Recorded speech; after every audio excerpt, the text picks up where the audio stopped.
जी तो नाज़रीन, मामला है जो पंजाब असम्बली के वज़ीर आला के वोट ऑफ कॉन्फिडेंस का। तो वो तो परवेज़ लाई पहले ही इनकार कर चुके हैं कि वो गवर्नर के लीगल ऑर्डर्स को नहीं मानेंगे और वो अपने लिए वोट ऑफ कॉन्फिडेंस के लिए नहीं जाएंगे।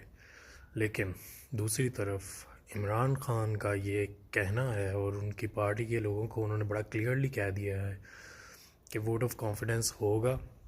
और अगर सीएम पंजाब परवेज़ लाई ने इसमें कोई भी देर करने की कोशिश की तो पीटीआई के पंजाब के जितने भी एमपीएस हैं वो पंजाब असम्बली से रिज़ाइन दे देंगे। तो अब देखते हैं। मुझे लगता है कि परवेज़ लाई जो है वो तो शायद कंटिन्यू करना चाह रहे हैं, अभी इंजॉय करना चाहते हैं कुछ अरसे के लिए।